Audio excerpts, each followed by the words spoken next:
श्री शिवाय नमस्तुभयम। दोस्तों, जैसा कि आप सभी लोग जानते हैं कि 24 दिसंबर 2025 यानी बुधवार को पड़ रही है पौष महीने की शुक्ल पक्ष वरद चतुर्थी व्रत। और दोस्तों, ये है वह तिथि है जो पौष महीने में पड़ने वाली सबसे बड़ी तिथि है, क्योंकि यह बुधवार के दिन पड़ रही है जो बहुत ही खास है। और दोस्तों, आप सभी लोग जानते हो बुधवार तिथि का अगर सबसे बड़ा कोई उपाय है तो वो 5 गेहूं के दाने वाला उपाय है। तो दोस्तों, इस बुधवार चतुर्थी तिथि के दिन आप लोगों को इस वाले उपाय को जरूर करना है। बहुत सारे लोग होंगे जिन लोगों ने इस उपाय को ना किया हो, मतलब पूरा साल निकल गया, उन्होंने किसी भी दिन इस 5 गेहूं के दाने वाला उपाय को ना किया हो। पर दोस्तों, आपके पास एक आखिरी मौका बचा हुआ है जो कि 24 दिसंबर बुधवार चतुर्थी तिथि के दिन है। तो इस दिन आप लोगों को इस वाले उपाय को जरूर कर लेना है। भले ही आपने पूरे साल भर इस उपाय को किया हो, पर अगर आपने इस पौष महीने के बुधवार चतुर्थी तिथि के दिन अगर इस वाले उपाय को कर लिया तो आपको इस उपाय को करने का वह फल मिलेगा जिसकी आपने कभी कल्पना भी नहीं करी होगी। इसीलिए आप लोग इस वाले उपाय को एक बार जरूर कर लेना, ताकि आप लोगों के हाथ से ये मौका ना जा सके और आपको इस उपाय को करने का फल मिल सके। दोस्तों, ये उपाय पंडित जी ने अपनी अभी की ही शिव महापुराण की कथा में बताया है, जिस उपाय को आज हम आपको बहुत अच्छे से समझाने वाले हैं। इस वीडियो को देखने के बाद इस उपाय को समझने के लिए आपको कोई और वीडियो को देखने की जरूरत नहीं पड़ेगी। तो चलिए दोस्तों, उपाय को शुरू करते हैं। देखिए, यह इस पौष महीने के बुधवार चतुर्थी तिथि के दिन ये इतना खास होता है, इतना महत्वपूर्ण होता है।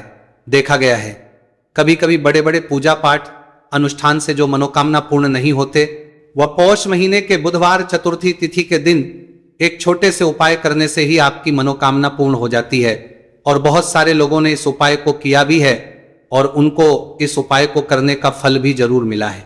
अगर आप लोग भी इस उपाय को करना चाहते हैं तो आप इस उपाय को पहले अच्छे से समझ लेना, सुन लेना, उसके बाद करना। आपको इस उपाय का फल जरूर मिलेगा। और इस उपाय को कर लेने से आपके घर में चाहे किसी भी प्रकार दुहक और समस्या क्यों ना चल रही हो, आपको उसका कारण भी नहीं पता है कि भाई ये समस्या किस कारण से चल रही है। उसका कुछ भी कारण हो सकता है, जैसे पितृदोष हो सकता है या किसी भी तरह का मंगल दोष भी हो सकता है। तो इस दिन आप लोगों को यह वाला उपाय कर लेना है। ये एक ऐसा उपाय है जिस उपाय दिनों को अगर किसी विशेष दिन पर किया जाए तो भाई उस विशेष दिन का जो है वह तो हमें मिलता ही मिलता है। पर हमने उस दिन पर इस 5 गेहूं के दाने वाला उपाय को किया है तो हमें उससे भी बड़ा फल मिलता है, और फल बहुत जल्दी मिलता है, क्योंकि आप इस उपाय को बहुत ही बड़े और विशेष दिन पर कर रहे हो। तो चलिए अब उपाय के बारे में बात करते हैं, लेकिन उससे पहले आप लोगों को यह जानना आवश्यक है कि आखिर यह उपाय किस समय करना है, किसको करना है और कैसे करना है। तो चलिए हम आगे आपको वीडियो में एक एक करके बता देते हैं। लेकिन उससे पहले अगर आप लोग हमारे चैनल पर नए हैं तो हमारे चैनल को सब्सक्राइब कर लेना। इस वीडियो को लाइक करके कमेंट बॉक्स में श्री शिवाय नमस्तुभयम ओम नमः शिवाय जरूर टाइप कर देना। तो दोस्तों, इस 5 गेहूं के दाने वाला उपाय को हमें इस बुधवार चतुर्थी तिथि के दिन कैसे करना है, किसको करना है, किस समय करना है और कहां पर करना है, ये सारे सवालों के जवाब आपको इस वीडियो में मिल जाएंगे। और जो ये वीडियो देखेगा भाई, उसको 5 गेहूं के दाने वाला उपाय जरूर करना चाहिए, क्योंकि इस दिन 5 गेहूं के दाने का भी ही बड़ा और विशेष महत्व होता है। और जब बात आ जाए 5 गेहूं के दाने की, तो यह सोने पर सुहागा वाली बात हो जाती है और ये एक बहुत ही बड़ा उपाय हो जाता है इस बुधवार चतुर्थी तिथि का। तो अब दोस्तों, इस 5 गेहूं के दाने वाला उपाय को आखिर करना किसको है, सबसे पहले हम लोग वो बात जान लेते हैं।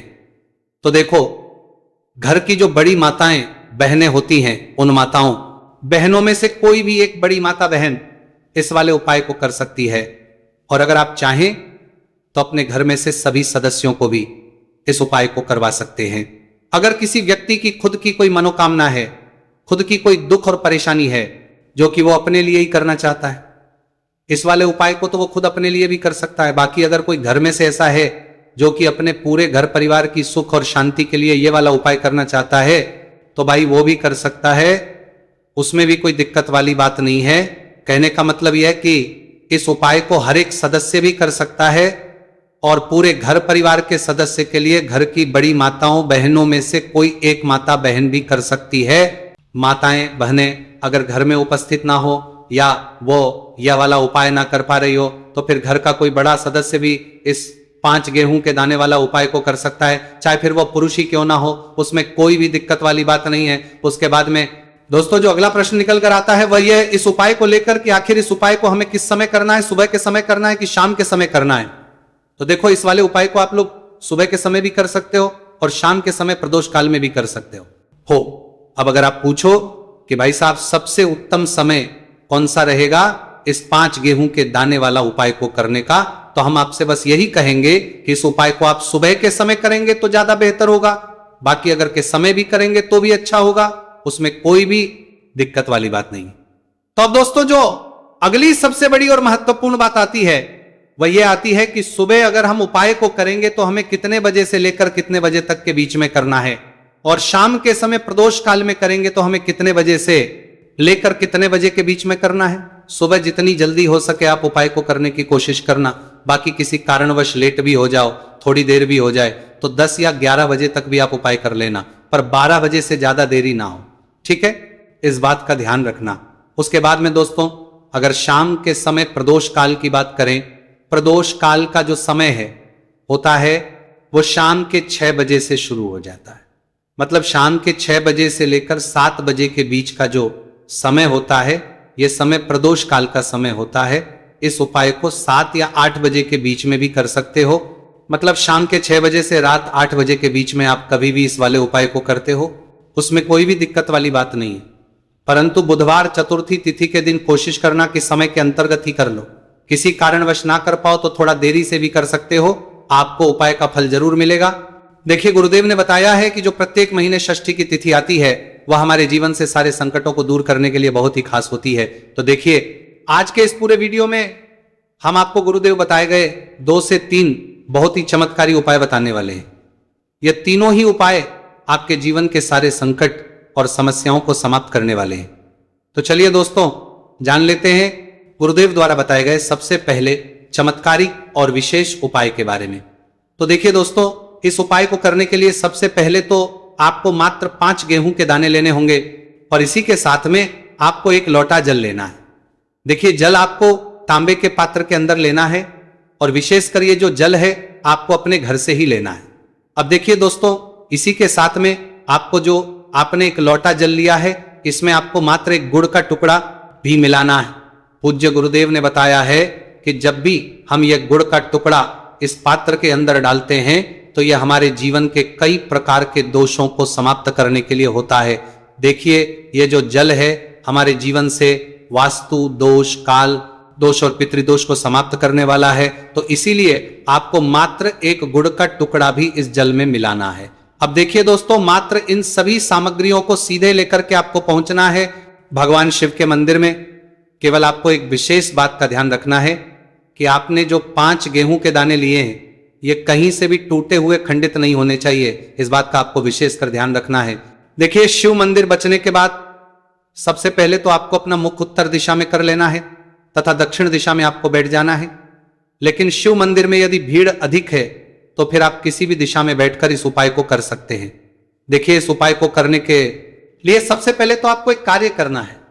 आपके पास जो 5 गेहूं के दाने हैं इन्हें आपको अपने हाथ में लेना है और आपने जो ये गुड़ से युक्त जल तैयार किया था ये जल आपको इन गेहूं के दाने पर डालना है, यानी कि आपको ये जो गेहूं के दाने ही शिवलिंग पर गीले के ही अर्पित करने हैं, क्योंकि सूखी चीजें हम कभी भी शिवलिंग पर अर्पित नहीं करते हैं। अब देखिए दोस्तों आपको एक कार्य करना है, आपके पास 5 गेहूं के दाने हैं तो इनमें से आपको 4 गेहूं के दाने अलग कर लेने हैं और ये जो 4 गेहूं के दाने हैं इन्हें आपको एक साथ शिवलिंग पर जहां श्री गणेश जी का स्थान होता है, यानी कि शिवलिंग के सीधी तरफ जहां पर गणेश जी विराजमान होते हैं वहां पर आपको 4 गेहूं के दाने अर्पित कर देने हैं और आपको श्री शिवाय नमस्तु भयम या फिर ओम नमः शिवाय इस मंत्र का कम से कम 11 बार जाप कर लेना है। देखिए आपको 4 गेहूं के दाने शिवलिंग के सीधी तरफ अर्पित कर देने हैं। अब इसके बाद आपके पास जो अंतिम गेहूं का दाना बचा हुआ था 5वां गेहूं का दाना, इससे आपको जो आपके पास जल का पात्र है उसमें डाल देना है और ये जो जल है इसे आपको धीरे धीरे भगवान शिव के शिवलिंग पर ही अर्पित कर देना होगा। श्री शिवाय नमस्तु भयम इस मंत्र का लगातार जाप करते हुए गुरुजी ने बताया है यह जल आपको इतने धीरे धीरे अर्पित करना है कि आप जल समर्पित करते हुए कम से कम 11 बार श्री शिवाय नमस्तु भयम इस मंत्र का जाप अवश्य कर सकें। अब आपको शिवलिंग के सामने बैठकर थोड़ी सी देर मंगलेश्वर महादेव का स्मरण कर लेना है, क्योंकि विशेषक ये चतुर्थी तिथि बुधवार के दिन पड़ी है, इसीलिए आपको अवधूतेश्वर महादेव का स्मरण करना है। अब आपको आपके जीवन में जो भी असफलताएं चल रही हैं उन्हें दूर करने की प्रार्थना कर लेनी है। व्यापार में अगर आपको सफलता नहीं मिल पा रही है, आपका बच्चा पढ़ाई लिखाई नहीं कर पाता है, या फिर आपके विवाह में विलंब हो रहा है, तो जिस भी प्रकार की आपकी समस्या है उसे आपको महादेव के समक्ष रख देना है। गुरुदेव ने बताया है जो भी व्यक्ति यह उपाय इस प्रकार से करने के लिए लेता है तो उसके जीवन की जो सारी परेशानियां हैं वह धीरे धीरे करके समाप्त होने लगती हैं। चलिए दोस्तों, हम जान लेते हैं गुरुदेव द्वारा बताए गए दूसरे खास उपाय के बारे में। देखिए, यह जो उपाय है आपके जीवन में चल रही कर्ज की समस्या को समाप्त करने के लिए। देखिए, पूज्य गुरुदेव कहते हैं कि कई बार हम कर्ज तो ले लेते हैं, लेकिन उससे उतारते समय हमें कई प्रकार की कठिनाइयों का सामना करना पड़ता है। और जब हमारा यह कर्ज नहीं उतरता है तो हमारे दिमाग में केवल एक ही बात रहती है कि एक बार है कर्ज उतर जाए, उसके बाद में जीवन में कभी भी कर्ज नहीं लूंगा। तो विशेषकर जीवन से कर्ज से जुड़ी हुई समस्या को समाप्त करने के लिए आपको यह चमत्कारी उपाय करना है। देखिए, इस उपाय को करने के लिए सबसे पहले तो आपको मात्र 1 लोटा शुद्ध जल लेना हो, तांबे के पात्र के अंदर अपने ही घर से। इसी के साथ में आपको मात्र 1 गुड़ का टुकड़ा भी लेना होगा। गुड़ का टुकड़ा आपको मात्र छोटा सा ही लेना, और सबसे आखिर में आपको मात्र मसूर की दाल लेनी होगी। यदि आप चाहे तो मसूर की दाल 11 भी ले सकते हैं, या फिर 21, 41, 41, 41 या फिर 108, जितनी भी आपके पास मसूर की दाल उपलब्ध है उतनी मात्रा में आप मसूर की दाल ले सकते हैं। अब मात्र ये जो तीनों ही सामग्रियां हैं इन्हें सीधे लेकर के आपको पहुंचना है भगवान शिव के मंदिर में। पूज्य गुरुदेव ने बताया है कि यह उपाय चाहे तो शाम के समय में भी कर सकते हैं। शाम को प्रदोष काल के समय में यदि आप ये उपाय करते हैं तो आपके लिए सर्वोत्तम होता है। प्रदोष काल के समय यदि आप ये उपाय नहीं कर सकते हैं तो फिर आप ये उपाय सुबह से लेकर के शाम तक किसी भी समय में कर सकते हैं। देखिए, मंदिर पहुंचने के बाद सबसे पहले तो आपके पास जो गुड़ का टुकड़ा है इसे आपको उस जल के पात्र के अंदर डाल लेना है, और ये जो जल है इसे आपको भगवान शिव की शिवलिंग पर धीरे अर्पित कर देना है।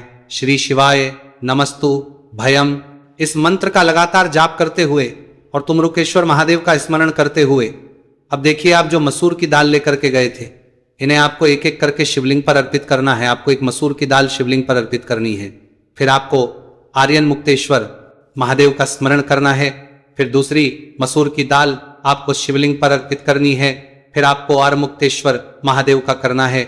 गुरुजी ने बताया है कि चाहे आप 11, 20, 51 जितनी भी आप मसूर की दाल लेकर के आए हैं उतनी ही बार आपको आर्यन मुक्तेश्वर महादेव का स्मरण करना है, और एक एक मसूर की दाल आपको शिवलिंग पर अर्पित कर देनी है। पूज्य गुरुदेव ने बताया है कि जो भी व्यक्ति लगातार 5 बुधवार इस उपाय को कर लेता है तो गुरुजी ने बताया है कि इस उपाय को करने के बाद हमारे जीवन में धन प्राप्ति के रास्ते कहीं ना से खुल ही जाते हैं। तो इस प्रकार से आप कर्ज मुक्ति के लिए दूसरा उपाय कर सकते हैं। अब दोस्तों, हम जानते हैं तीसरे विशेष और चमत्कारिक उपाय के बारे में। देखिए, यह उपाय विशेषकर ऐसे लोगों को करना है जिनके शरीर में कोई भी रोग हो गया है, कोई भारी बीमारी हो गई, या फिर जिनके बिजनेस में व्यापार में बढ़ोतरी नहीं हो पा रही, लगातार उनका व्यापार ठप होते जा रहा है, या फिर उन्हें अपने नौकरी में पदोन्नति नहीं प्राप्त हो पा रही है, या फिर यदि जीवन में धन की प्राप्ति नहीं हो पा रही है, तो विशेषकर ऐसे लोगों को यह उपाय करना है। देखिए, इस उपाय को करने के लिए आपको मात्र 1 लोटा शुद्ध जल लेना होगा तांबे के पात्र के अंदर अपने घर से। अब देखिए, इसी के साथ में आपको मात्र 5 बेलपत्र लेनी है। देखिए, यदि आपको बेलपत्र प्राप्त नहीं हो पाती है तो आप शिवलिंग पर चीजी हुई बेलपत्र को पुनः शुद्ध जल से धो करके उनका उपयोग कर सकते हैं। लेकिन आपको ध्यान है कि जो बेलपत्र है वह कहीं से भी टूटे हुए खंडित नहीं होनी चाहिए। तो देखिए, आपको मात्र यह जो दोनों ही सामग्रियां हैं इन्हें लेकर के पहुंचना है भगवान शिव के मंदिर में। यह उपाय भी आप सुबह से लेकर के शाम तक किसी भी समय में कर सकते हैं। देखिए दोस्तों, मंदिर पहुंचने के बाद सबसे पहले तो आपके पास जो 5 बेलपत्र हैं, इन 5 ही बेलपत्र की डंडी को आपको पकड़ करके और शिवलिंग पर जहां श्री गणेश जी का स्थान होता है वहां पर आपको ये बलपत्रियां आपको ये बलपत्रियां रखनी नहीं है, केवल आपको टच करवानी है।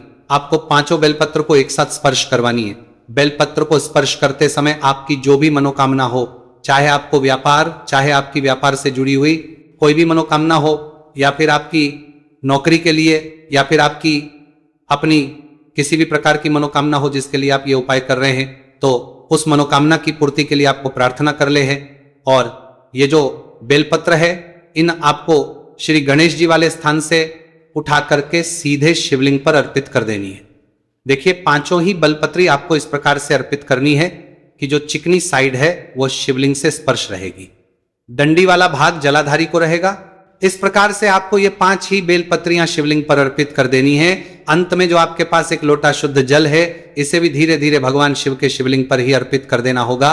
श्री शिवाय नमस्तुभयम इस मंत्र का जाप करते हुए पूज्य गुरुदेव ने बताया है कि जो भी व्यक्ति बुधवार के दिन पड़ने वाली इस विशेष चतुर्थी तिथि पर यदि उपाय कर लेता है तो उसके जीवन की कोई ऐसी मनोकामना नहीं जिसे हमारे महादेव परिपूर्ण ना कर सके। तो इस प्रकार से आपको सुंदर सा उपाय भी करना है। तो दोस्तों, ये थे पूज्य गुरुजी द्वारा बताए गए बहुत ही खास उपाय। अगर आपको जानकारी अच्छी लगी हो तो वीडियो लाइक करिएगा। मिलते हैं फिर एक नए वीडियो के साथ। श्री शिवाय नमस्तुभयम।